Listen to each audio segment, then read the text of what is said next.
Panginoon, thank you for this brand new day. Thank you for the new opportunities that you will provide today. Salamat sa bagong pagkakataon na ibinigay nyo sa araw na ito at sa lahat ng blessings nyo na parating ngayong araw.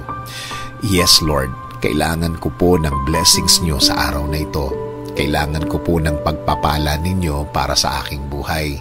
Alam ko po na mas magiging magaan ang araw ko ngayon, Panginoon. Bigyan niyo din po ako ng blessings of protection. Protektahan niyo po ako sa mga taong may mga balak na masama sa akin. Huwag niyo pong hayaan na maging tagumpay sila sa kanilang mga binabalak. Proteksyonan din po ninyo, Lord, ang ibang mga tao na nagiging biktima nila. Huwag niyo rin po hayaan na matuloy ang kanilang masamang binabalak. Huwag po ninyong bigyan ng pagkakataon ang mga masasamang loob na ito. I need your blessings, Lord, also in healing.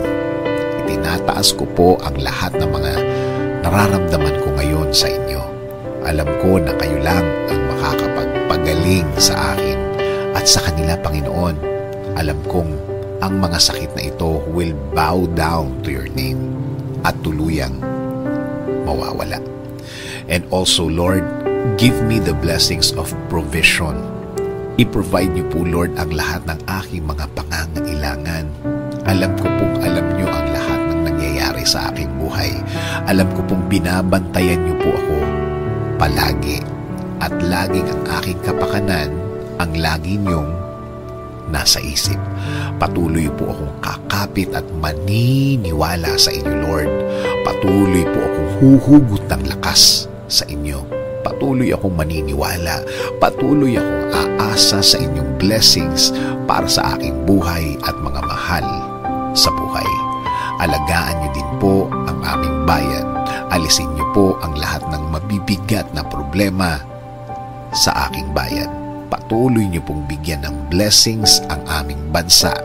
Huwag niyo po sanang hayaan na maging maraming problema na naman ang mga Pilipino sa taong ito, Panginoon. Salamat sa inyong pagmamahal sa amin at patuloy na pag-aalaga, patuloy na pagbibigay at patuloy sa pagbibigay ng guidance sa aming bayan. Kailangan po namin ang inyong direksyon para sa aming buhay, Panginoon. In Jesus' name we pray. Amen. Sabi nga sa Isaiah 54:17, no weapon that is fashioned against you shall succeed, and you shall confute every tongue that rises against you in judgment. This is the heritage of the servants of the Lord, and their vindication from me, declares the Lord.